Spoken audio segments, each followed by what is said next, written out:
Shabbat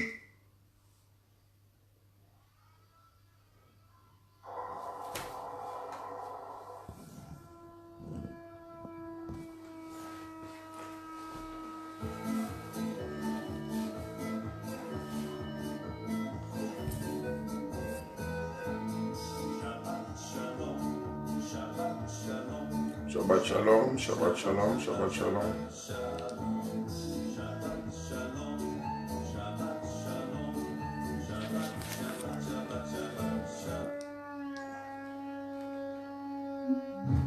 Laura, 7 years I've been on this island. Your father, he put me here. Shabbat shalom.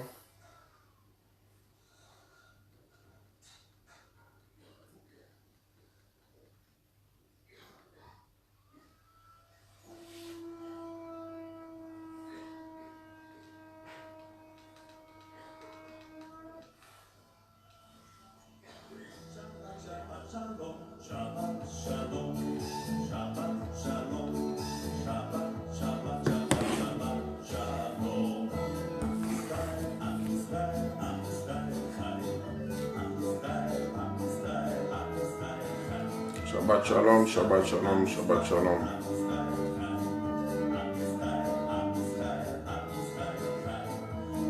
Shabbat shalom mon fils, depuis les Philippines. Que l'Éternel vous bénisse davantage. C'est la 3e fois que nous venons d'essayer. On a échoué à des reprises. Cette fois-ci, je pense que ça va marcher. Il y avait un problème de connexion. Appelez vos frères, vos soeurs, vos membres de famille. Dites-leur que Shabbat Shalom est déjà en direct. S'il vous plaît. Et partageons la vidéo en cascade.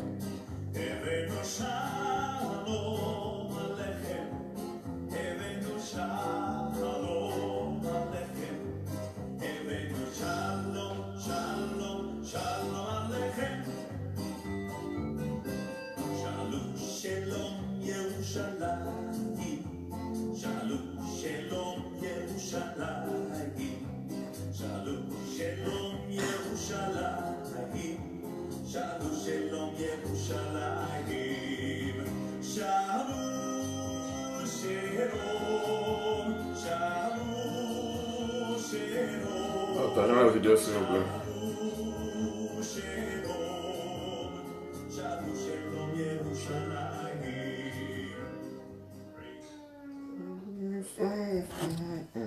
Shabbat shalom, Shabbat shalom, Shabbat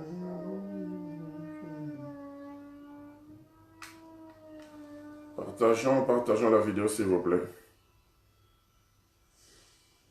Nous allons commencer d'ici 2 minutes.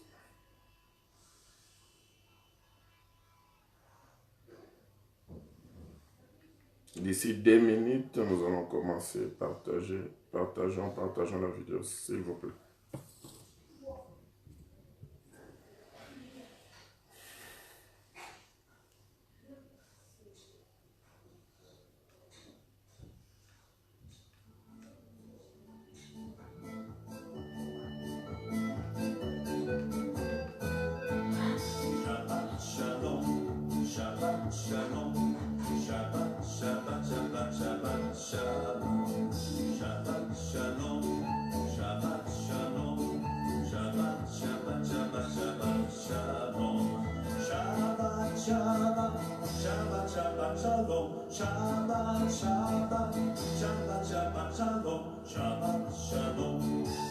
Shabbat shalom.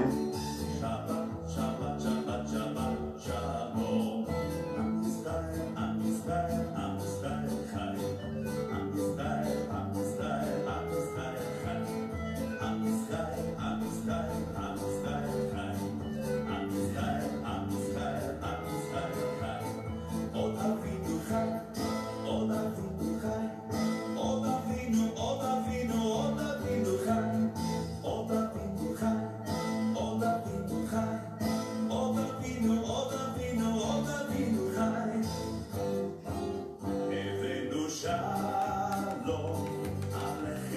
Partageons la vidéo s'il vous plaît.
Shabbat shalom, Shabbat shalom, Shabbat shalom.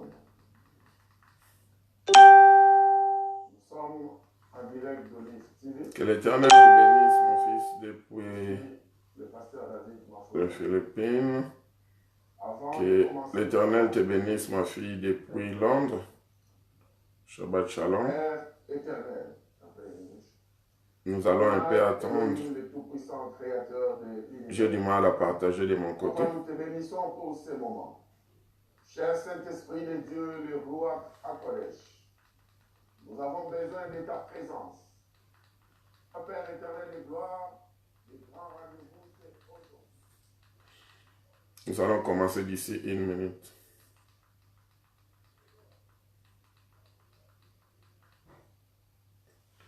Oui, de mon côté, ça marche maintenant. Je vais partager rapidement. Et puis, nous allons commencer d'ici une minute.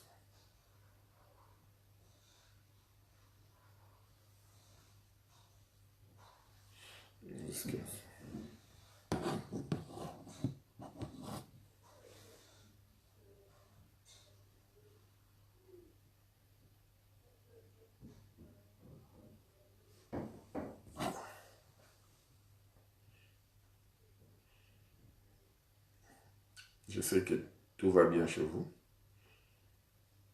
Pour ce, l'Éternel nous a encore accordé sa grâce, afin que nous puissions écouter sa voix cet après-midi. De même, tout va bien aussi chez nous. Nous bénissons l'Éternel pour cela. Aujourd'hui, nous allons toujours continuer avec notre sous-thème, le code du psaume 119, psaume 119, du premier verset au verset 176 pour le francophone et pour le belge 176. Nous allons découvrir plusieurs clés comme on avait dit.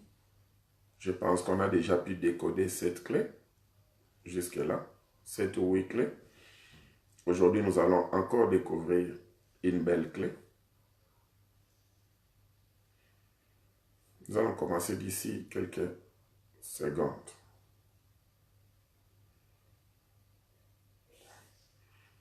En attendant, ce que nous pouvons faire, c'est juste, pour ceux qui n'ont pas encore partagé la vidéo, vous pouvez juste la partager, aimer notre page, aimer notre vidéo et puis partager la vidéo en cascade, s'il vous plaît. Qui sait si vous allez sauver une âme quelque part qui est en train de vivre une vie de péché. Et c'est la seule offrande que nous demandons ici dans notre ministère, c'est celle de partager la vidéo, c'est la seule offrande.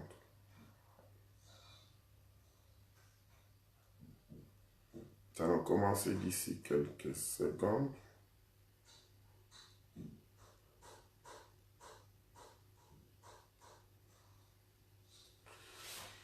J'ai fini de partager de mon côté. Fini de partager. Vous pouvez aussi partager de votre côté pendant plus ou moins quelques secondes et puis nous allons commencer l'émission.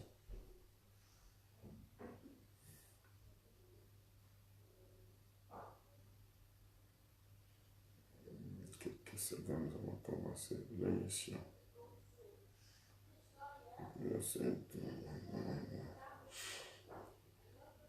Ok.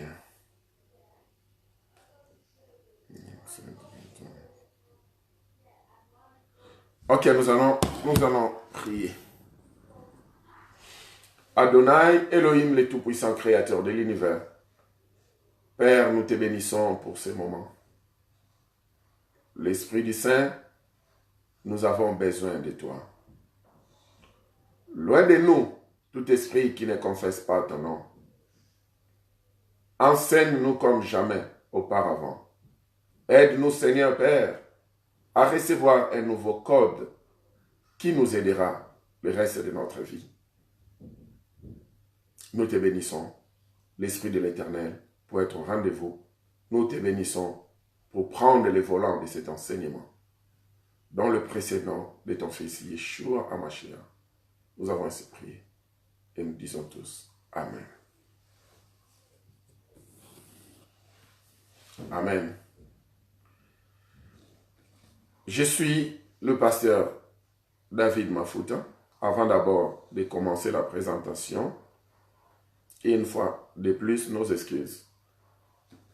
On a échoué à des reprises, faute de connexion. Et voilà. Maintenant, nous sommes en direct. Nos excuses pour cela. Le message d'aujourd'hui ne sera pas long. Ce sera un message de plus ou moins 40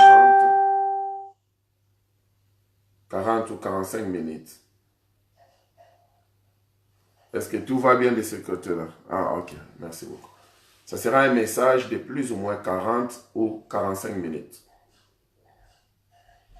Nous allons toujours continuer avec notre sous-thème, les codes du psaume 119. Et aujourd'hui, nous aurons un code. C'est, on prend le psaume 119. Psaume 119, le verset 15. Psaume 119, le verset 15. Je médite tes ordonnances, j'ai tes sentiers sous les yeux. J'aimerais seulement qu'on puisse souligner, je médite tes ordonnances. Le code en question aujourd'hui, il s'agira de la méditation. La méditation, c'est ça notre code du jour. Vous savez souvent, comme on avait dit la fois passée, nous utilisons très mal le mot, certains mots, ou bien nous n'avons pas la bonne compréhension concernant certains mots. Quand on parle, par exemple, la fois passée, on avait parlé de l'invocation, où les gens utilisent ces mots-là dans le sens péjoratif. On avait très bien expliqué l'essence de l'invocation dans la Bible. Et aujourd'hui, nous allons bien expliquer l'essence de la méditation dans la Bible. Nous sommes en train d'échouer parce que nous avons l'habitude de mener notre vie sans méditation. Tout le monde peut parler de la méditation, mais on n'est pas sur le point, nous ne sommes pas encore arrivés sur le point de comprendre la méditation sur le plan biblique, dans le vrai sens du terme.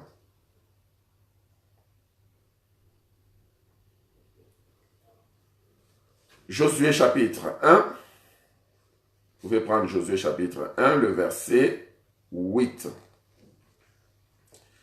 Moi, je peux lire ça directement à cœur.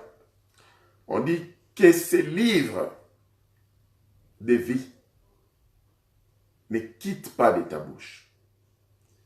Médite-les, je paraphrase, jour et nuit, ou vice-versa, ou la nuit et la journée, parce que les jours bibliques commencent la nuit.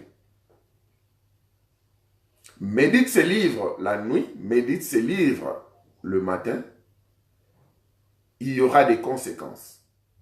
En méditant ces livres, tu réussiras dans ta vie et tu auras du succès. Josué chapitre 1, le verset 8. Nous demande la méditation du livre. Alors, les livres en question a des dimensions. Il y a d'abord la dimension comme c'est écrit en noir et blanc de Josué chapitre 1, 8, où on nous recommande de lire un livre. Mais il y a la deuxième dimension où les livres en question, c'est vraiment ta propre vie. Comme dans l'île de Patmos.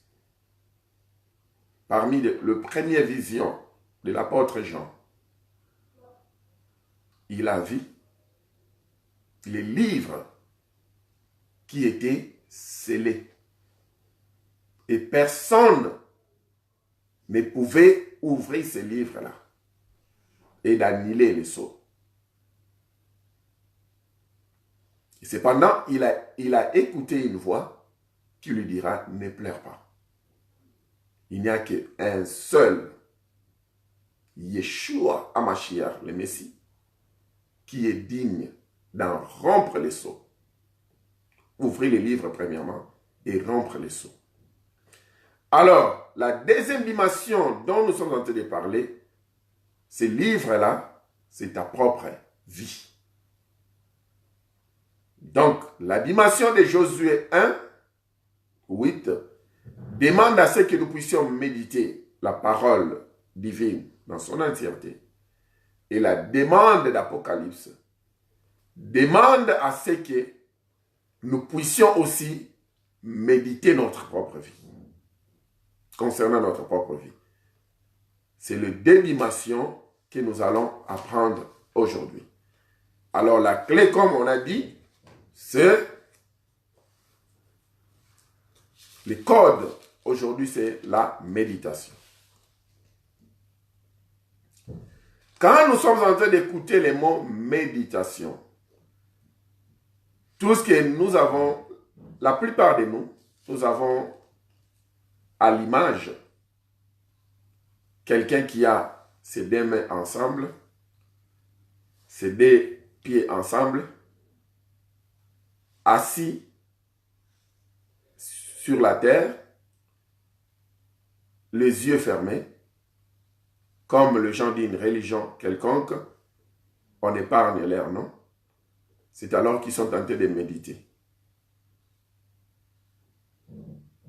Et ils vont mettre une musique très douce pour dire que voilà, ces gens-là sont en train de méditer. Mais en réalité, la méditation, ce n'est pas du tout ça.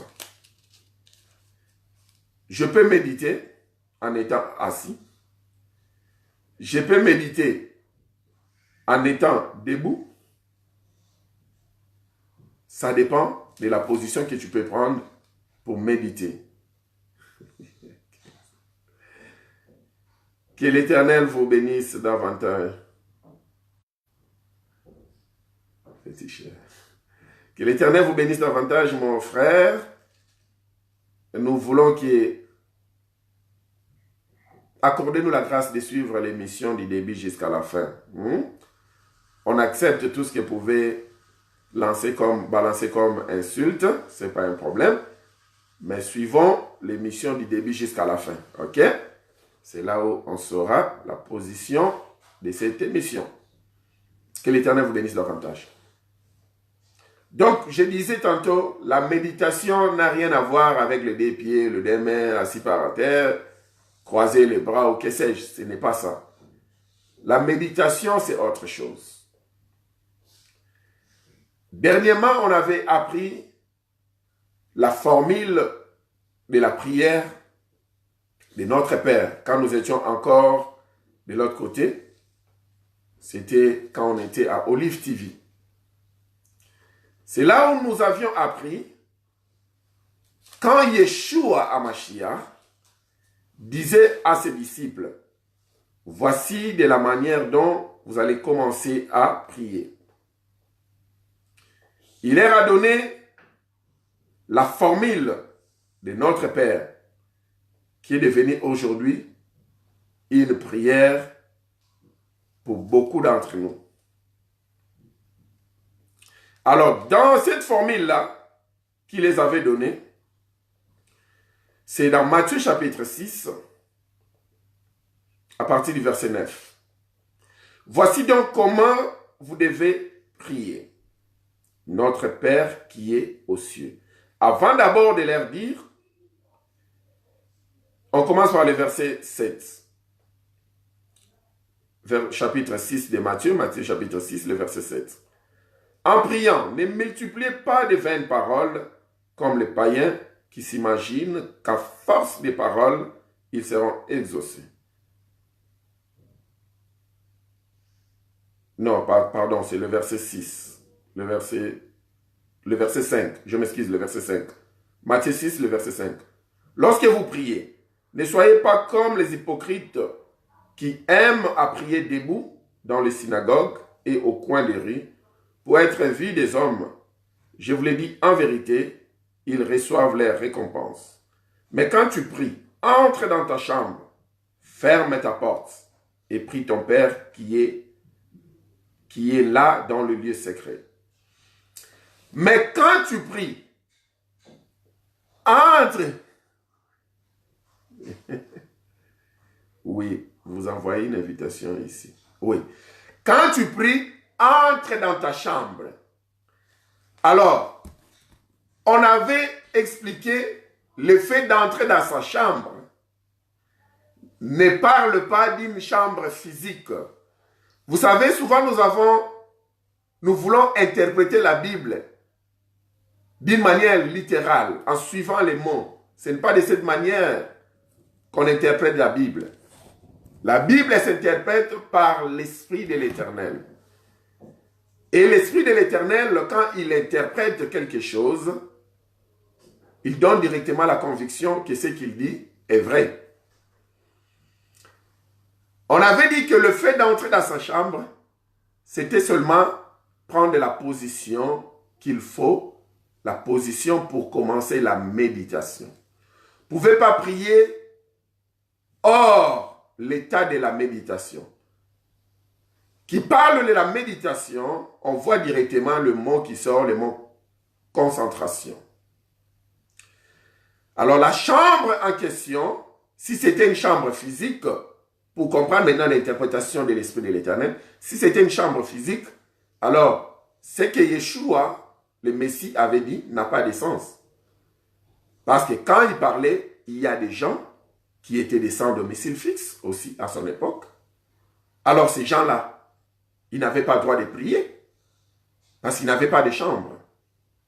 Ou bien, il y a ceux-là qui habitaient dans une même maison, une famille de 10 têtes avec 2 ou 3 chambres à coucher. Cela signifie que ce sont des chambres communes. C'est ce que nous avons même aujourd'hui dans nos maisons. La plupart de nous, nous avons des chambres communes où il y a peut-être une chambre pour le fille et une chambre pour le garçon. Alors, s'il y a une fille pour une chambre pour le garçon, une chambre pour le visiteur, alors, je vois mal que mon fils dise ça, c'est ma chambre. C'est notre chambre parce qu'ils sont en train de partager la chambre.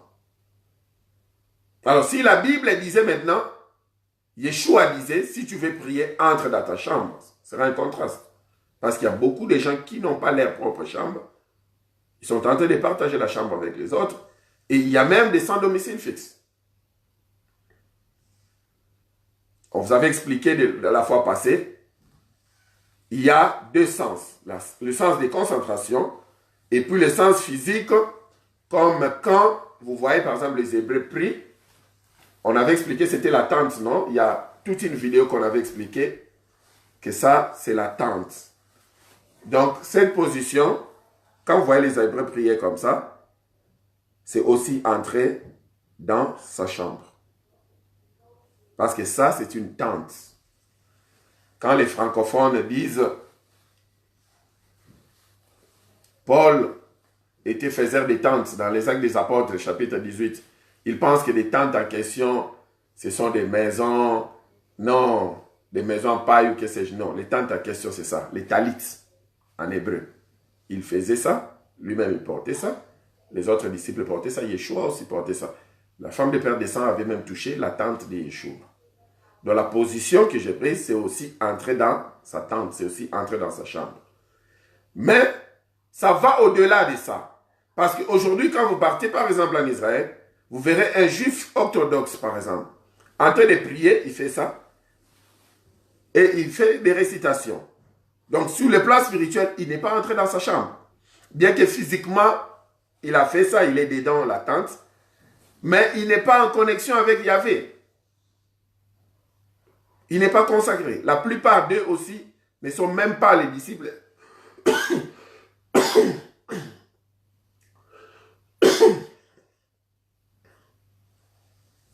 Nos excuses. La plupart d'eux, ils ne sont même pas les disciples de Yeshua. Donc, quand Yeshua était en train de parler, leur donner la formule de notre Père, il parlait à ses disciples. Alors, sur le plan spirituel, ça n'a rien à voir avec la position physique que nous venons de faire. Sur le plan spirituel, entrer dans sa chambre, c'est méditer. C'est concentrer. Alors, on reprend encore notre passage parce que là, c'était juste pour mettre la fondation. Et puis, nous allons maintenant nous envoler. On reprend notre passage. Je suis enrhumé, mes excuses. Le psaume 119, le verset 15. Je médite tes ordonnances. D'assez. Je médite tes ordonnances. Nous sommes en train de parler de la méditation. Je disais que beaucoup parmi nous, nous avons raté les cibles parce que nous ne savons pas méditer. Nous faisons la prière sans méditation. Nous nous limitons à lire la Bible, mais nous ne méditons pas la parole de Yahvé. Alors là, c'est un problème. Dans nos assemblées, nous sommes comme le pharisien que Matthieu chapitre 6, en commençant par le verset 5. Nous sommes comme ces pharisiens-là qui se tiennent debout sur des places publiques, en train de prier pour que tout le monde les voie. Mais en réalité, ce qu'ils disent ne viennent même pas de leur cœur. Vous voulez qu'on prouve cela? N'avez-vous pas vu dans nos églises locales les gens en train de prier et les yeux ouverts?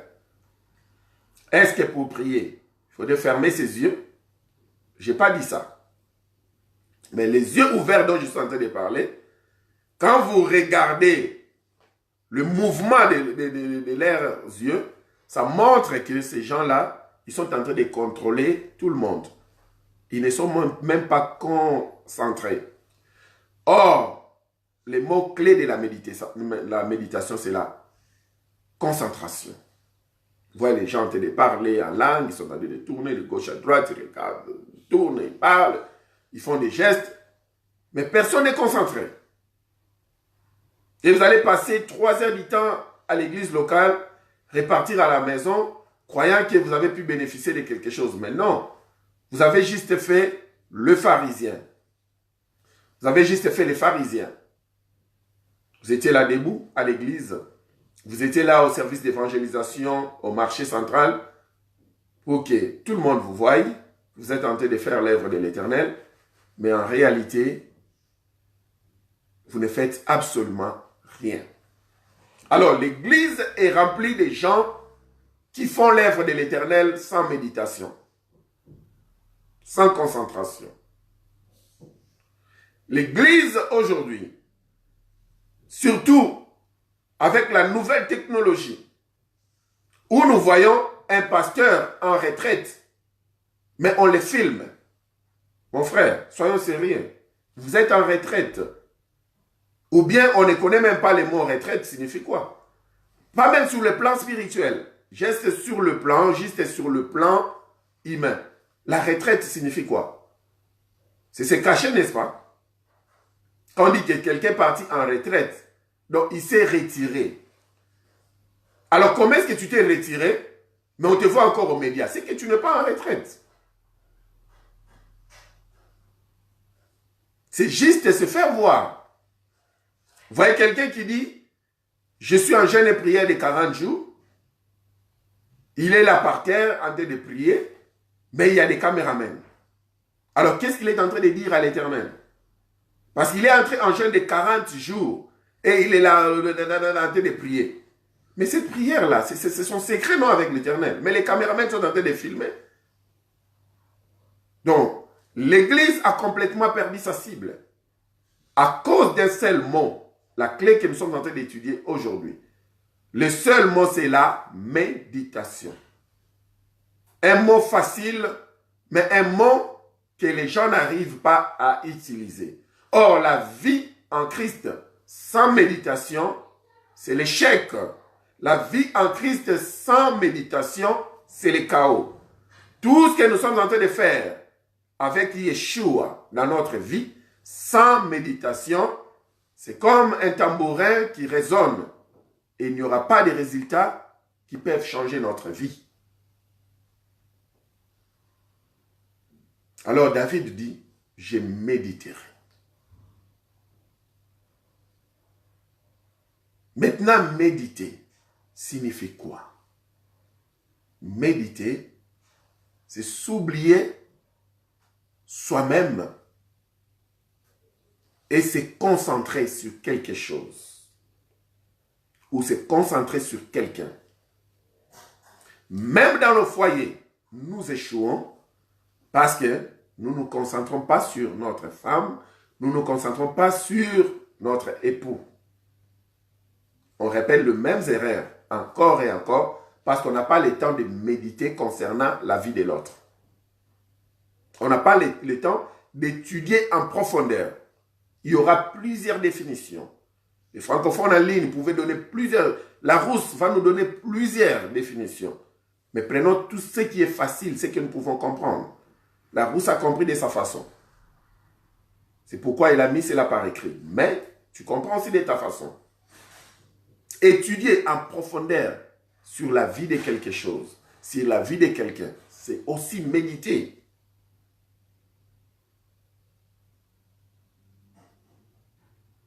On dit que ce livre des vies ne quitte pas de ta bouche, médite-les.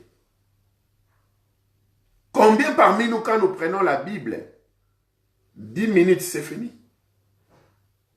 On étudie la Bible pendant 10 minutes, 20 minutes, c'est fini. Et en réalité, ce que nous faisons, nous ne faisons que la lecture. Retenons ce que je vais dire. Soulignons ceci. Quand on fait la lecture, on oublie tout. Vous savez quoi? J'ai fait plusieurs lectures dans ma vie. Mais aujourd'hui, si vous prenez un livre de l'école primaire que j'ai étudié, je ne sais pas, le Viendata Tsangu et la Gêne Yesa, j'ai complètement oublié ces livres-là. Tout ce qui m'est resté dans ma mémoire, les vieux avaient tellement aimé la jeune dame que tout ce que la jeune faisait, c'était bon pour lui. Parce que la dame ne voulait pas, parce que c'était un mariage forcé, elle ajoutait beaucoup de sel dans sa nourriture, beaucoup de piment, pour que le monsieur le divorce, mais tout ce que la femme faisait, c'était excellent pour le bien d'attention.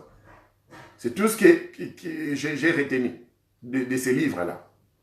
Donc, il ne reste qu'une courte mémoire à retenir quand vous êtes en train de faire une lecture quelconque. Mais quand vous méditez sur un bouquin, ou bien vous méditez sur une vie, il ne va pas vous rester, il ne vous restera pas seulement la petite mémoire, mais il va vous rester la fondation de la chose. Par exemple, la parole de Yahvé. Depuis mon école primaire, j'ai médité que il y a le paradis et puis il y a l'enfer. La fondation est restée dans ma tête. Donc, tout ce que je peux faire dans ma vie, je vais me rassurer que je parte au paradis. Cela ne veut pas dire que je ne suis pas fautif. Non. Cela ne veut pas non plus dire que je ne pêche pas. Je pêche comme tout le monde. Et j'apprends comme tout le monde. Même parmi ces prédications, ce que je suis en train de vous enseigner, ne m'épargne pas non plus. Parce que est-ce que j'ai le temps de méditer la parole de Yahvé chaque jour de ma vie? Je vous dirai non. Si je vous dis oui, j'ai menti. Il y a des jours, moi aussi, peut-être j'étais tellement fatigué, j'ai fait juste la lecture. Et je pars dormir. Et l'Éternel m'en veut pour cela. Et après, je demande pardon. Ça m'arrive aussi. Donc, quand vous méditez quelque chose, je répète, quand vous faites la lecture, il ne vous reste qu'une petite mémoire de la chose que vous avez lue. Mais quand vous méditez sur quelque chose ou sur quelqu'un, vous avez la fondation de la chose. La base. Même si vous allez perdre beaucoup d'éléments, mais cette base, la base-là sera inébranlable. Alors, la parole de Yahvé nous dit de la méditer. Avec un seul passage biblique. Si vous pouvez méditer ce passage biblique, je vous dis que ça sera tout un enseignement. Ai-je menti? Comme maintenant. Je méditais un seul passage, celui de Psaume 119, le verset 15. Je médite tes ordonnances. Pas même le verset dans son entièreté. C'est mal la partie A. Je médite tes ordonnances, c'est fini. Mais voilà, nous allons prêcher nous allons enseigner pendant 45 minutes. Et si je vais seulement avec ces passages commencer tout un séminaire sur la méditation, un séminaire de 3 jours, on le fera. Pourquoi? Parce que je suis en train de méditer un seul passage biblique, un seul verset. Mais quand nous prenons la Bible, nous lisons à la fin, nous n'allons absolument rien comprendre. Et même le message clé, nous n'allons pas discerner cela. Vous savez, la Bible dit, l'Éternel nous parle tantôt d'une manière, tantôt d'une autre. Mais souvent, nous n'arrivons pas à cerner la voix de l'Éternel. Pourquoi? Parce que nous ne méditons pas sa parole. Vous voyez? Comme nous ne méditons pas sa parole, c'est pourquoi on rate toujours la cible. Tu ne peux pas prendre une page biblique en train de lire. Tu ne sauras jamais le message de l'Éternel te concernant pour cette journée-là. Mais si tu médites la page en question, l'Éternel va te souligner le message clé de la journée. Peut-être que tu avais un projet et en train de méditer, l'Éternel te montre que ce projet ne va pas s'accomplir parce que tu n'as pas consulté l'Éternel. Dans le passage que tu es en train de lire. Mais comme tu ne médites pas, tu ne fais que la lecture, tu ne sauras jamais. Vous voyez, avant d'ouvrir la parole de Yahvé, on prie, on demande à son esprit de nous parler. Parce qu'il nous parle chaque jour. Il est notre papa, n'est-ce pas? Il est notre papa. Et c'est un papa qui ne vit pas ailleurs ou qui ne se déplace même pas. Si nous avons des papas, comme la Bible dit que la nature vous enseigne, nous avons des pères biologiques. Tant que nous sommes visibles devant leurs yeux, ils nous parlent. que ce soit à la maison, ou bien nous sortons ensemble, tant que nous sommes visibles devant leurs yeux, on a toujours la conversation. Mais maintenant, le Père que nous avons, on dit que notre Père qui est aux cieux, les gens regardent en haut. Les cieux n'est pas en haut. C'est une position spirituelle. Mais cependant, le Père en question qui est aux cieux habite aussi dedans de l'homme. Donc comme je suis là, le Père habite avec moi.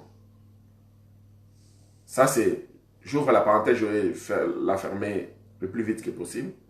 C'est pourquoi les gens qui ont l'habitude de parler, Seigneur, j'aimerais te voir. Seigneur, j'aimerais te voir. Comment tu vas aller, tu cherches à voir quelqu'un qui habite déjà en toi? Il ne faut pas faire des prières des gens comme si nous ne connaissions absolument rien. Comment tu vas voir l'Éternel? L'Éternel habite déjà avec toi. Tu as l'Éternel avec toi tous les jours. Si tu cherches à voir un autre Éternel, hors celui qui habite en toi, tu verras Satan. Et il va se déguiser en ange de lumière. C'est pourquoi beaucoup de gens cherchent à voir Christ. Comme les gens cherchent à voir Christ physiquement, j'aimerais te voir ta face. Il y a ce qu'on appelle l'antéchrist.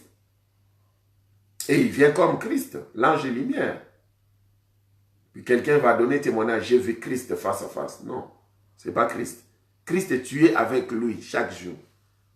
Tu n'as pas dit, Seigneur, j'aimerais te voir. Seigneur, j'aimerais te palper. Oh, celui qui est en moi, c'est plus que même palper. Quand vous êtes avec votre femme ou bien votre époux et que vous êtes tenté, je n'aimerais pas dire n'importe quel père de dire quoi que ce soit. Même si vous êtes ensemble assis à côté, vous voyez ce que ça fait. Vous voyez, vous comprenez, je ne vais pas utiliser les mots. Alors maintenant, l'Éternel, lui, il nous touche de l'intérieur. Il habite en nous. Donc, il nous palpe à tout moment.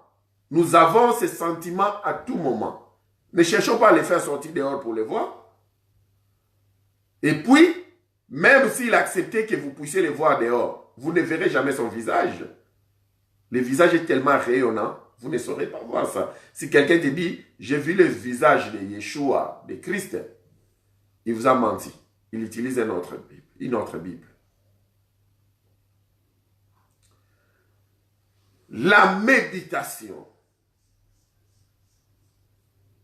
Commencez à réfléchir encore et encore sur un même passage. Dieu a tant aimé le monde. Ah. Jean 3,16. Dieu, qui est Dieu? Vous voyez comment la méditation commence? Qui est ce Dieu-là? Si tu médites seulement ces passages, tu comprendras que ça ne vaut même pas la peine de dire Dieu, Dieu. Dieu a tant aimé le monde. Qui est ce Dieu-là? Nous avons plusieurs dieux sur cette terre des hommes, vous savez. Quand je fais un tour en Inde, là, j'étais surpris. Ils ont plus de 2000 dieux. Alors, pendant notre visite, nous étions allés visiter un coin. On partait à Agra et puis on a passé quelque part là, je pense, Mathura. Il y avait l'exposition de leurs dieux. Il y a comme une vallée. Ils ont exposé leurs dieux. Il y avait plus de 2000 dieux. Ça m'a dépassé. Alors, j'ai trouvé ça un peu marrant. On arrive comme les touristes. On dit, bon, parce qu'il y a les guides, non? Nous avons les guides, ils nous conduisent, ils disent que non, il y a une exposition des dieux. Nous allons visiter cela toujours dans les comptes des tourismes. Je suis allé voir, ils ont plus de 2000 dieux. Il y avait des dieux des singes, il y avait des dieux des éléphants, il y avait des dieux j'ai même oublié, de bœufs. Il y avait plusieurs dieux. Il y avait des dieux avec 5 bras, 6 bras. Alors, maintenant, si je suis en train de méditer, c'est passage biblique, quand il dit, Dieu a tant aimé, c'est quel Dieu? Vous voyez, c'est là où la méditation t'amène à déchiffrer beaucoup de choses dans la Bible. Donc tu comprendras que ici, ce n'est pas le cas, il ne s'agissait pas d'écrire Dieu. Toutes les religions, Dieu. Et heureusement, Exode chapitre 20, quand on nous parle des commandements, nous interdit d'utiliser le nom de l'Éternel en vain. C'est pourquoi les Juifs, ils préfèrent ne pas utiliser un nom inconnu. Ils disent Hachem. Hachem qui signifie les noms. Alors, c'est les noms, 3 points. Les noms de celui qui sauve, les noms du sauveur, les noms du Messie, les noms du Créateur, Hachem, les noms. C'est encore avantageux.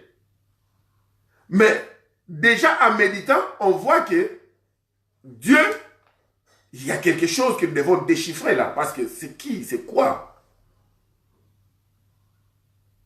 Qui a tant aimé le monde? À tel point qu'il a même donné son fils. En substitution pour échanger, prendre la place du pécheur que nous sommes, lui qui était sans péché, afin que nous soyons sauvés. Alors ça signifie que ce Dieu-là, c'est le Créateur. Ah, ok, c'est le Créateur. Donc le Créateur a un nom. Le Créateur ne s'appelle pas Allah. C'est pourquoi il ne faut pas s'asseoir. Allah Kuba, ce n'est pas l'Éternel. Inch'Allah, ce n'est pas si Dieu veut. Oui, c'est si Dieu veut d'une religion. Aujourd'hui même les disciples de Yeshua, Inch'Allah, si Dieu veut, mais c'est un Dieu d'une autre religion. Allah n'est pas le Créateur. Le Créateur a un nom. Son nom c'est Adonai Elohim. Ou bien Yahvé Elohim. Et si vous ne voulez pas dire Yahvé, vous pouvez juste couper Yah. Raccourci. Par exemple, Alléluia. Gloire, Alléluia, gloire. Yah. Yahvé. Gloire soit rendue à Yahvé. Alléluia. Ou bien Yahvé pouvait aussi, on dit, le nom de l'Éternel était tétragramme. Ça signifie YHVH. En hébreu, ce n'est pas Yahweh. Parce que beaucoup de gens disent Yahweh. Non. En hébreu, c'est Yahvé. Et ça a une signification avec des chiffres numériques. On avait déjà étudié sur le nom de Yeshua. Les jours où l'Éternel nous donnera le passage, nous allons aussi étudier sur le nom de Yahvé. De toutes les façons, Yeshua et Yahvé vont toujours de pair. Alors, c'est là où on comprendra que non, Dieu a tant aimé. Non, ça ne vaut pas la peine de dire Dieu ici. Pendant la méditation, on comprendra qu'il s'agit du Créateur Yahvé, ou bien Adonai Elohim. Cela signifie que un Créateur suprême qui existe par lui-même, d'abord, premièrement, qui n'a ni commencement, ni fin, et qui existe par lui-même. Or, donc, celui-là n'a ni commencement, il n'a ni fin. Il existe par lui-même. C'est lui qui a créé ce monde. Or, donc ça signifie que il m'a aimé. Parce que moi, je suis le monde. Yahvé qui a créé les cieux et la terre m'a aimé. Mais c'est fini. Si aujourd'hui, comme je suis là, comme vous êtes là, un roi de ce monde, descendons même plus bas, un président de ce monde arrive à vous aimer. Je ne dis pas aimer comme femme ou bien, je ne dis pas de cette manière. Juste, il arrive de vous aimer dans le sens propre du terme. Comme il y a des gens, pour la toute première fois, vous avez vu un monsieur ou bien une dame, vous sentez que votre cœur aime le monsieur ou bien aime la dame. Je ne parle pas de l'amour érotique, éros, l'amour qui a trait à aller au lit. Non, je ne parle pas de cet amour-là. Mais d'habitude, vous remarquez, il y a quelqu'un que vous aimez. Comme je vous aime. Les étudiants de Shabbat Shalom. Alors, si vous arrivez a touché le cœur d'un roi, et puis un roi vous aime, mais c'est fini. Votre vie sur ces terres, financièrement, matériellement parlant, vous serez bien posé. On avait vu un jeune homme en France, l'année passée. Il a sauvé une petite fillette ou bien un petit garçon, si j'ai bonne mémoire, au 4e étage. Et puis le cœur du président a aimé ces garçons. Vous avez vu ce qui s'est passé avec ces garçons-là? Un garçon qui vivait en France, il était sans papier. Mais quand il a touché le cœur du président, le président l'a aimé. On lui a donné le papier français et il a été embauché directement. Sans CV. Sans test. Donc c'est ça. Maintenant, moi, en méditant, je vois que donc celui qui a créé les cieux et la terre, qui existait par lui-même, et puis qui a créé les cieux et la terre, il m'a aimé. Mais c'est fini. C'est tout ce dont j'ai besoin. Ma vie change si Yahvé m'a aimé. J'ai plus besoin de quoi que ce soit ou qui que ce soit. Et je dis que je vais faire mon propre monde. Non. J'ai besoin de tout le monde pour m'accompagner. Dans ma vie, la mission que j'ai demande à ce que je sois accompagné par les autres.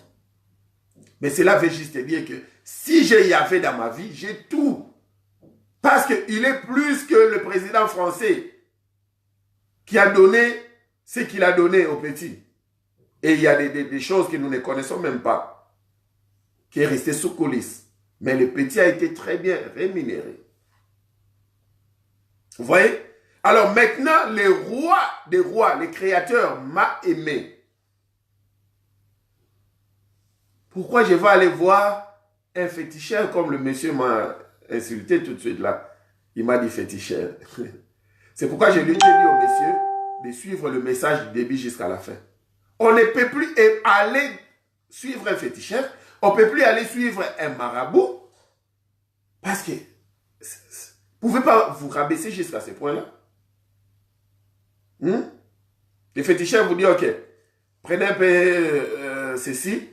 Et puis demain, revenez parce que j'ai quelque chose d'autre que je vais ajouter. Vous revenez comme ça, sa tête est déjà en haut.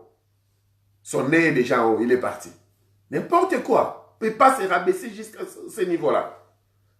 On ne peut pas se rabaisser comme quand nous avons fait plusieurs visites en Inde, on disait, où ils ont des dieux partout.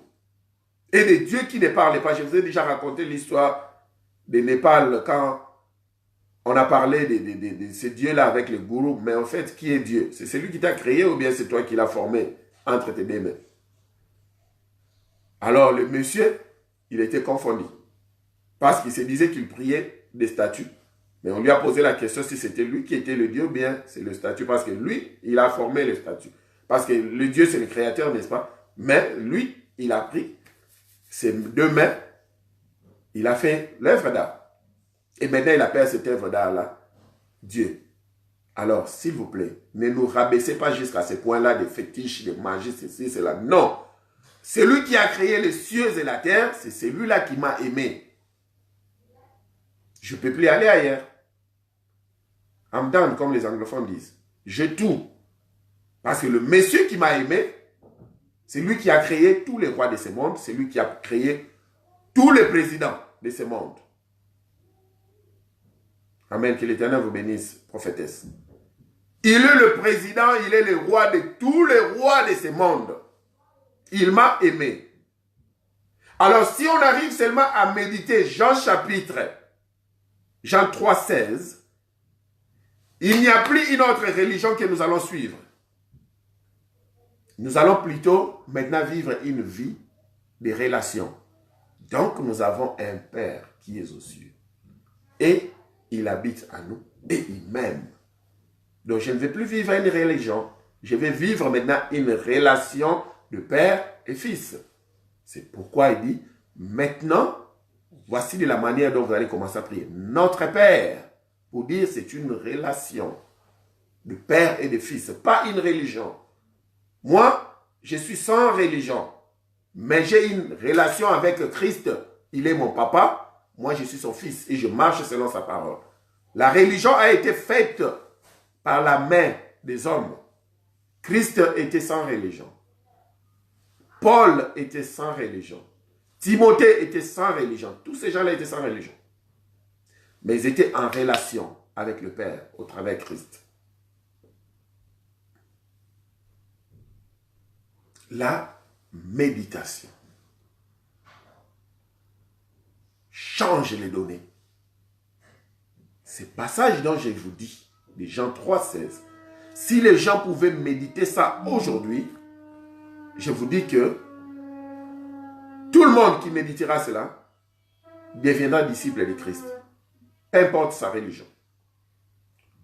Mais si vous arrivez à lire ça, ça ne peut pas changer votre vie. Ça sera Dieu a tant aimé le monde qu'il a donné son Fils unique, afin que quiconque croit en lui ne périsse point, mais qu'il ait la vie éternelle. Et plusieurs passages bibliques cachent beaucoup de mots. C'est évident, parce que ce sont les hommes qui ont écrit. Parce que la fois passée, on dit que si vous priez, l'Éternel va vous exaucer. Alors, où est le mot écouter? Vous voyez? Pardon, si vous priez, l'Éternel va vous répondre. Mais avant que l'Éternel vous réponde, c'était Jérémie 33, invoque-moi, je te répondrai, oui. Si l'Éternel ne vous a pas encore écouté, s'il n'a pas aperçu ce que vous avez dit, et s'il n'a pas accepté votre message, comment est-ce qu'il va vous répondre? Mais c'est pendant la méditation que vous allez déchiffrer que ce passage biblique a manqué 2, 3, 4. N'appelez pas, s'il vous plaît, n'appelez pas. Là, ça dérange. Nos excuses, il y a quelqu'un qui a appelé, c'est pourquoi il y a une coupure. C'est pendant la méditation que nous arrivons à déchiffrer, c'est que, ou bien, les noms dits d'un passage biblique. Chaque passage, la plupart des passages bibliques a des noms dits. Là, c'était la méditation d'un livre. Maintenant, nous sommes en train de parler de la méditation de la vie. Vous savez, il n'y a pas plus grand conseiller que vous-même. Il n'y a pas plus grand coach que vous-même. Et toutes les questions que vous vous posez dans votre vie, vous avez toutes les réponses. Je dis bien toutes les questions et vous avez toutes les réponses en vous. C'est pourquoi nous allons maintenant apprendre comment méditer en tant que livre. Nous-mêmes, nous sommes des livres. Comment est-ce que nous pouvons méditer notre vie en tant que livre? Vous savez, pour commencer la lecture d'un livre, tu dois d'abord au préalable aimer les livres. Je n'ai jamais vu quelqu'un qui part, je ne sais pas, aux bibliothèques ou dans n'importe quel coin où on vend les livres, sans pour autant regarder les titres du livre. Juste prendre n'importe quel livre puis partir. Non. On regarde d'abord les titres du livre. C'est vraiment intéressant. On regarde parfois la dernière page du livre. Là, on donne le résumé de l'histoire. Ça nous intéresse plus. C'est là où on se donne la peine d'aller étudier les livres. N'est-ce pas? La même chose avec notre propre vie. Il y a des gens qui, premièrement, n'aiment même pas leur propre corps. Vous savez ça? Il y a des gens qui, premièrement, ils n'aiment pas leur propre corps. Ils n'ont même plus le temps de méditer là-dessus. Que personne ne dise non. Surtout nous, les Africains. Combien l'Éternel nous a créés avec une peau noire, mais nous sommes devenus des blancs. Cela démontre que nous n'aimons pas notre corps. Quelqu'un qui a été créé avec une belle peau noire, mais va utiliser des produits cosmétiques pour devenir blanc. Si on n'aime pas d'abord son propre livre, on n'a pas le temps de méditer là-dessus. Nous allons méditer sur la vie des autres. Méditer sur la vie des autres, c'est se concentrer à suivre ce que les autres font. Et ça t'amène au commérage, au mensonge, à la jalousie. Il y a des gens qui ne savent rien concernant leur propre vie. Mais ils savent tout concernant les voisins.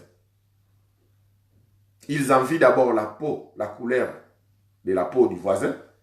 Comme le voisin est un peu clair, c'est pourquoi lui qui a une belle teinture noire, comme un propre Africain, il commence à mettre des produits hydroquinone. Pourquoi? Parce qu'il est tenté de méditer sur la vie de l'autre. Il est tenté de suivre l'exemple de l'autre. Or, l'autre, l'Éternel l'a créé naturellement. C'est comme ça que la personne est. Il laisse sa propre vie. Il commence à regarder la voiture de l'autre. Il commence à regarder la télévision. La vie de l'autre. Et c'est ce qu'il est en train de copier. Donc, pour méditer sur sa vie, au préalable, nous devons d'abord aimer notre propre vie. En tout et pour tout, la couleur de ta peau, ta taille.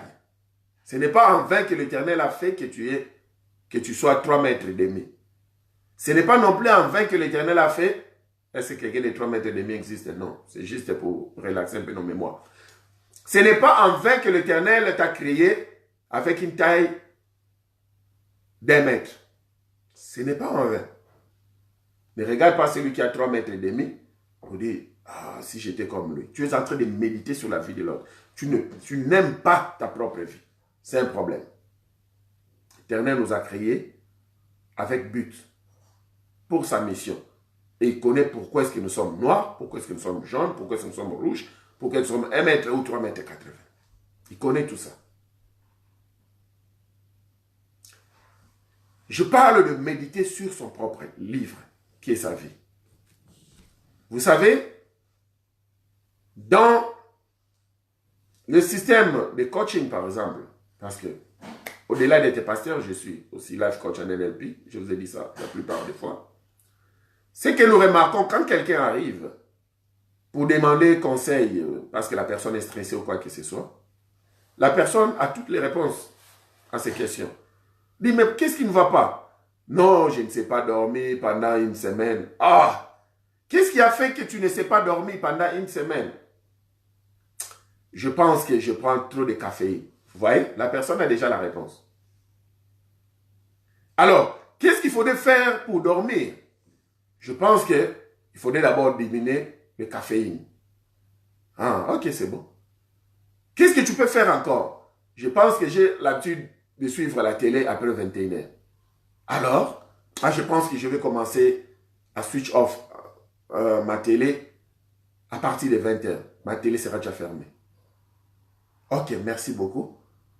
Suivez vos conseils, vos propres conseils. Au revoir. La personne ira après 1 semaine. Non, coach, tu es vraiment superbe. Non, le coach n'est pas superbe. C'est elle-même qui est superbe. Parce que toutes les réponses venaient de lui-même. De la personne d'elle-même. Toutes les réponses venaient d'elle-même. Nous avons la réponse à toutes les questions de notre vie. Je dis bien toutes les questions. C'est comme ça que l'Éternel nous a créés. L'Éternel a créé l'homme selon son image. L'image de l'Éternel, c'est son esprit, comme on a dit. L'esprit de l'Éternel ne rate absolument rien. C'est l'esprit créateur. Cet esprit-là a la réponse à toutes les questions. Et c'est cet esprit qu'il a mis dans l'homme. C'est ça la ressemblance de Yahvé. C'est cet esprit-là qui fait que tu as toutes les solutions en toi. C'est pourquoi ça ne vaut plus la peine, quand tu as des problèmes, d'aller courir pour voir les voisins. Toi-même, tu as les réponses. Mais il faut méditer sur ta vie. C'est comme ça. Si j'ai bonne mémoire, c'est Ecclésiaste. Si je n'ai pas bonne mémoire, ce n'est pas un problème. Nous allons juste courir. Oui. Parce qu'on n'a pas le temps de méditer sur notre propre vie. On court maintenant pour voir les voisins. On commence à lui expliquer. Tu vois, rien ne marche dans ma vie. Ceci, cela. je n'ai plus le travail. Ecclésiaste chapitre 7, le verset 14. Au jour du bonheur, sois heureux. Et au jour du malheur, réfléchis. Une des définitions de la méditation, comme on avait dit, c'est la réflexion. On dit, au jour du bonheur, sois heureux, danse, mange, bois, c'est bien. Mais au jour du malheur, commence à méditer. C'est ça dans la version hébraïque. On dit, au jour du malheur, commence à méditer. Parce que la plupart des malheurs qui arrivent dans notre vie n'a rien à voir avec les sorciers, même pas Satan. Beaucoup de gens accusent les sorciers et Satan, c'est sa publicité, le marketing gratuit. Il ne faut pas accuser ce monsieur-là à tout moment. On lui donne les ailes. Et à l'église, on adore Satan plus que Christ. Si vous partez aujourd'hui dans la plupart de nos églises, vous allez plus écouter les Satan, les œuvres sataniques, les blocages, je ne sais pas, des blocages ou quoi que ce soit, les hôtels. Vraiment, vous allez plus écouter beaucoup de choses qui ont trait avec Satan. Mais Christ, on ne l'écoute pas souvent. Yeshua, on ne l'écoute pas. Les gens sont en train de louer Satan eux-mêmes. Mais on dit pourquoi? Quand tout va mal, commence à méditer. La méditation va te donner la solution. Pourquoi tout va mal? Depuis que tu as commencé à chercher du boulot, ça fait 1 mois, rien ne marche. Penses-tu que c'est Satan? Non. Peut-être, c'est seulement ton habillement qui est en train de te détruire. Peut-être c'est ton apparence qui est en train de te détruire. Ah oui, la reine Esther, elle avait la beauté naturelle. La reine Esther avait la grâce de l'Éternel. Elle avait tout. Mais quand on a dit que 6 mois de traitement de peau, si nous prenons tout ensemble, le traitement de l'huile et tout ça, tout ensemble, ça va donner 1 an. Elle allait s'asseoir ou elle allait faire comme Shadrach, Meshach, Abednego, Daniel. Vous voyez, chez les Chaldaïens, quand on les a dit de manger la viande sur la table du roi. Non, ils sont allés parler à l'intendant des côtés que non, nous allons manger notre légume, donne-nous 10 jours et tu verras. Parce qu'ils étaient sûrs de... Alors, la reine Esther aussi pouvait dire au monsieur qui s'occupait d'eux, à l'intendant, dit non, intendant, ne t'en fais pas. Laisse que les autres filles puissent mettre l'huile sur leur peau, traiter leur peau. Moi, j'ai la grâce divine, cela me suffit, je ne vais pas traiter ma peau. C'est la grâce divine qui me suffit. Non? Elle a aussi traité sa peau comme les autres filles. Alors, depuis 1 mois, tu es entré de bureau en bureau, on te refuse le boulot. Parce que c'est Satan? Ou bien ce n'est pas la volonté de l'Éternel? Non, ce n'est ni Satan. Ça n'a rien à voir avec la volonté de l'Éternel. Peut-être c'est ton habillement qui te détruit. Peut-être c'est ta coiffure qui te détruit. Peut-être, je ne sais pas, les tatous que tu as qui te détruit. Les tatous visibles que tu as. Vous voyez? Mais cependant, aujourd'hui, avec les experts en ligne, vous pouvez lire quelle est la bonne posture à prendre pendant l'interview, comment faire un bon suivi professionnel, tout ça c'est en ligne. N'entre pas seulement en ligne pour Facebook. Comment s'habiller, comment se parfumer, tout ça c'est en ligne. Peut-être c'est le parfum de Versace que tu avais mis, qui était très fort. Et la dame qui t'interviewait, son monsieur aussi, il utilisait le même parfum, et le monsieur lui a laissé la lettre, il a fui la dame à la maison. Alors tu reviens, la dame s'est dit que voilà, son mari est revenu, comme il avait déjà fui, alors elle est toujours en colère, c'est un refus que tu auras. Parce que tu as utilisé le parfum de son mari, et de la même manière il faisait. Comment se parfumer? Tout ça, c'est en ligne, vous pouvez lire. Ça, c'est la méditation quand tout va mal, réfléchis. Et quand tu feras cette méditation de ta vie, tu peux partir demain de la manière dont tu vas t'habiller. Il s'agit de quel boulot? C'est comme quelqu'un qui part par exemple à la plage avec un costume. Et puis si on cherchait quelqu'un qui va travailler à la plage, toi tu pars avec un costume, c'est un refus. Ça n'a rien à voir avec la grâce divine. Il fallait partir en culotte et puis en singlet pour aller faire cette interview parce que tu vas travailler à la plage. Ta tenue montre déjà que tu es prêt à sauver les enfants quand ils vont se noyer, tout ça, à partir de ta tenue. Mais en costume, tu as échoué. Quand tout va mal, médite ta vie. Nous devons commencer à méditer sur notre vie. Et nous aurons toutes les réponses.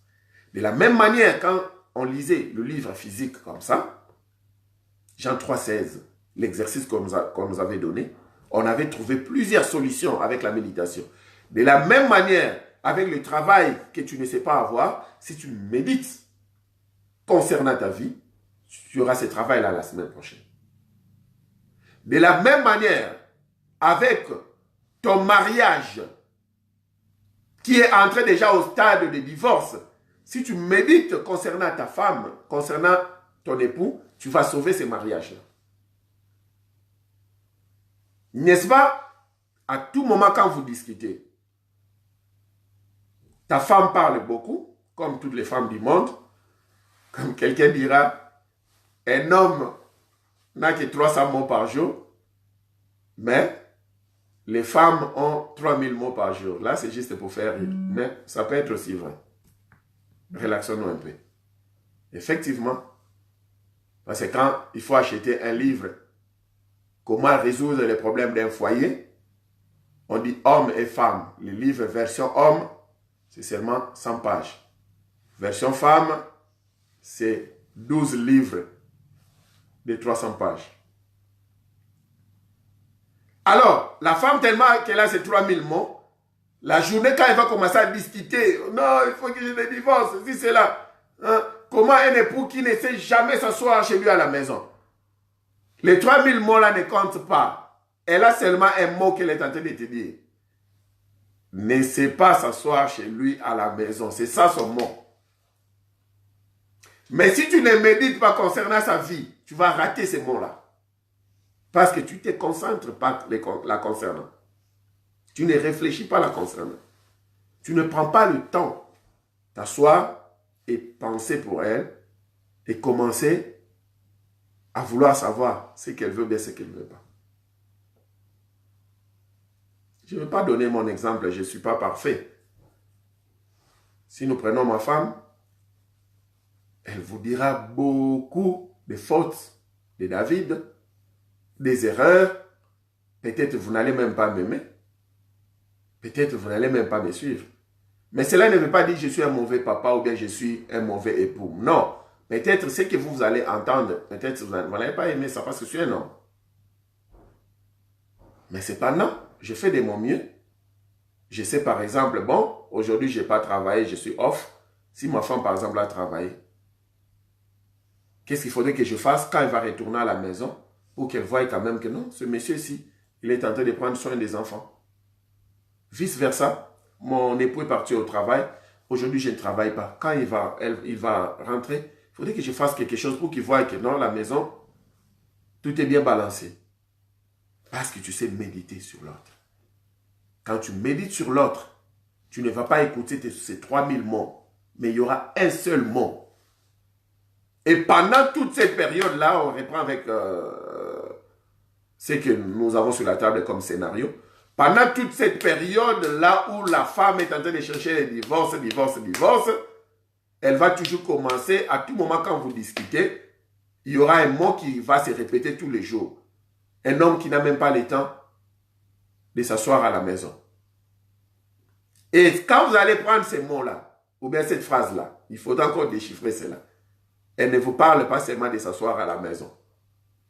Mais un homme qui n'a pas le temps de dialoguer avec elle, de parler avec elle, de manger ensemble avec elle, de suivre un film ensemble avec elle, de passer du temps avec elle. Vous pouvez rester à la maison pendant 7 jours sur 7, mais vous ne passez que le temps avec vos enfants et vous laissez votre femme à côté. Elle va commencer à répéter la même chose parce que ce n'est pas cette phrase-là. Il y a beaucoup de choses à méditer sur cette phrase-là. Mais si vous passez du temps avec elle, 7 jours sur 7, même si vous ne passez pas du temps avec les enfants, elle s'en fout.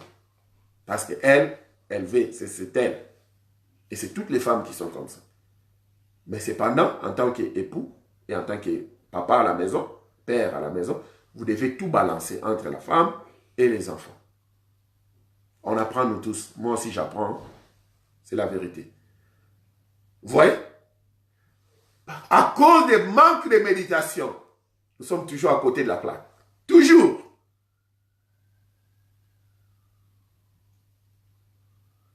C'est comme un de mes fils.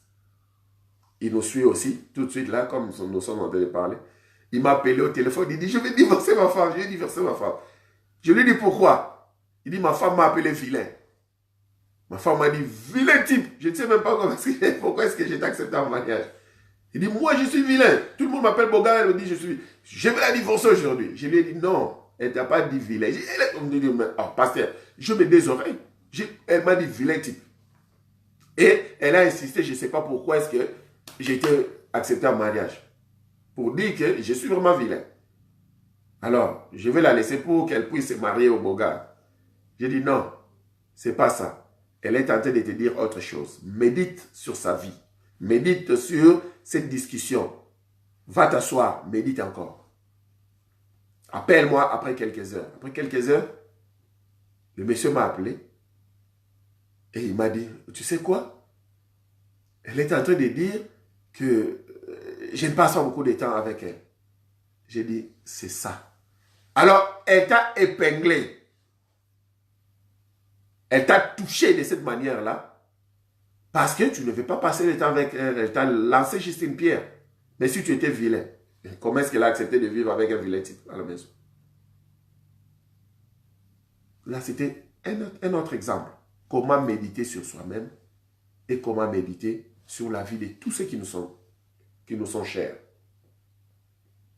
Et si nous avons la clé de la méditation spirituelle, où nous méditons la parole de Yahvé, comme on a dit, jusqu'au point où l'Esprit de l'Éternel va déchiffrer beaucoup de choses, il va nous donner beaucoup de codes pour débloquer la matière. Et si nous sommes aussi sur le plan, on arrive sur le plan de déchiffrer notre propre vie et de déchiffrer les autres qui sont devant nous, qui nous sont chers, nous allons mener une vie facile. La vie n'est pas facile, mais une vie aisée. C'est ce que j'allais dire. Quand je parle de la vie aisée, je ne parle pas de millions de belles voitures. Il y a des gens qui sont au village, sans électricité, sans eau potable, sans vélo. Mais les gens-là amènent une vie paisible. Il y a des gens pareils. Alors, que la nouvelle technologie ne vous dise pas que si vous êtes piéton, vous n'allez pas mener une vie paisible. Si nous méditons la parole de Yahvé, nous le mettons en pratique, la réussite sera une conséquence. Tout ce que nous faisons dans notre vie, nous avons des conséquences. La méditation et la pratique de la parole de Yahvé, la conséquence, c'est une vie de réussite, une vie de succès. La méditation de sa propre vie, la conséquence, c'est avoir la réponse à toutes nos questions. Au lieu de chercher les voisins. Qui va te répondre? Mais après, ton histoire, ça sera allô, allô Congo. Tout le monde sera au courant que dans sa maison, il y a le flamme. Et puis, quand la personne, parfois même tu peux voir ton pasteur, tu te confies. Et puis, le pasteur, tellement qu'il a ce cœur-là, il ne sait pas retenir les histoires, il va aller ailleurs, voir une soeur, voir un frère, pour te dire, tu sais quoi? Ah, non, non, non, non. J'ai un sujet de prière, nous devons beaucoup prier pour le frère David. Parce qu'au moment où nous sommes en train de parler, lui avec sa femme, ça brille. C'est vraiment un sujet de prière. Il ne parle pas des sujets de prière. Il fait le commérage. C'est comme ça qu'il est. Son problème, il est allergique au secret. Il ne sait pas garder un secret. Quand il a un secret, il devient allergique. Il faudrait qu'il fasse sortir ça pour qu'il se sente bien. Il dira qu'on a un sujet de prière. Cependant, si c'est possible, entrez en vous-même. Fermez votre propre porte. Réfléchissez sur vous-même. Vous aurez la réponse à vos questions. Si vous n'avez pas cette réponse-là, demandez à l'Esprit de l'Éternel. Il habite en vous. Yahvé habite en vous. Il va vous donner la réponse. Si aussi sa réponse demande à ce qu'il vous dise, partez voir le pasteur, parce qu'il a mis des paroles dans le pasteur, vous irez voir le pasteur, il va vous donner la réponse. Il ne va même pas faire des commérages. Nous sommes arrivés à la fin de notre message concernant la méditation. Alors, que l'Éternel nous bénisse davantage à partir d'aujourd'hui. Si nous voulons lire la parole de Yahvé, faisons 2 exercices. Lisons la parole et puis méditons la parole. Si nous voulons prier, faisons 2 exercices. Entrons en nous-mêmes, fermons notre chambre, parce que nous sommes un livre. Nous voulons méditer sur notre livre. Entrons en nous-mêmes, fermons la chambre. Et quand nous fermons comme ça, ceux qui sont de dehors, ils ne peuvent pas entrer. Parce qu'il y a un seul qui est digne d'ouvrir les livres et de rompre les sceaux. Il y a un seul qui est digne de connaître ton secret. Même si tu as prié à Lingala, tu as prié en Swahili, en français, ce n'est pas un problème. Si tu te concentres avant ta prière, seulement l'Éternel sera là. Mais si tu fais la prière des pharisiens, ou pour te faire voir, tu es en retraite, les caméramens sont là, ton livre est ouvert. Il n'y a pas de secret, il n'y a pas de privacy comme les anglophones disent. Satan peut entrer, et quand même Satan est déjà dedans, l'Éternel, ça ne vaut pas la peine parce que tu t'es toi-même découvert. Tu t'es mis à nu. Alors à ce moment-là, ta vie sera tripotée. Et dès que nous nous concentrons comme il faut, le moyen le plus facile pour se concentrer, c'est au travers de l'adoration. Vraiment, comme on n'a pas encore enseigné sur l'adoration, je m'excuse, mais c'est l'adoration. Au travers de l'adoration, on entre facilement à se concentrer pour prier. C'est là où tout sera scellé. Et la seule personne qui peut avoir l'accès, c'est Yeshua HaMashiach, le seul digne de rompre, d'ouvrir ta vie et de le rompre. Satan, il ne connaît rien de toi. C'est pourquoi il t'envoie des amis à tout moment pour que toi tu parles du projet de ta maison, le projet de ton voyage, le projet de ton business. Parce que lui, il n'est pas 3 choses. Satan n'est pas omniscient, il ne connaît pas toutes choses. Il n'est pas omniprésent, il n'est pas partout. L'omniscience, l'omniprésence. Oh. Et il n'est pas omnipotent. Il n'a pas la toute-puissance. Il n'a qu'une seule petite puissance. Les 3 clés que nous venons de dire, l'omnipotence, toute puissance, l'omniprésence, être partout, et l'omniscience, connaître toutes les sciences du monde, ce n'est que Yahvé qui a ça. Alors, quand on est circuit fermé avec Yahvé, c'est fini. Le diable ne peut pas avoir d'accès dans notre vie. Sommes arrivés à la fin de notre message. Shabbat Shalom. Que l'Éternel vous bénisse davantage. Nous allons prier. Et ceux qui ont besoin de nous, pouvez nous appeler après 10 heures du temps. Parce qu'on sera un peu occupé. Nous allons prier. Adonai, Père éternel, nous te bénissons pour ton peuple. Merci pour nous avoir enseigné concernant la méditation. Apprends-nous à savoir méditer le livre physique qui est ta parole écrite dans la Bible. Et apprends-nous aussi à méditer notre propre livre qui est notre vie. Apprends-nous à savoir aussi méditer la vie de tous ceux qui nous sont chers afin de vivre en harmonie avec eux. Nous te bénissons. Bénissons le reste de la semaine qui va commencer d'ici quelques secondes, quelques heures. Dans le précieux nom de Yeshua HaMashiach, nous avons ainsi prié. Et nous disons tous Amen. Amen. Amen.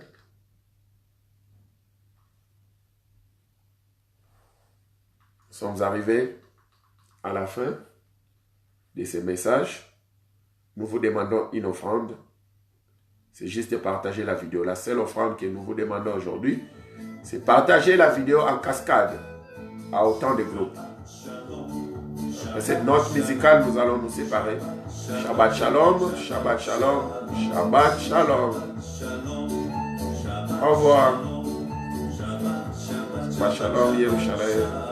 Que l'Éternel vous bénisse. Au revoir. Amen. Bye.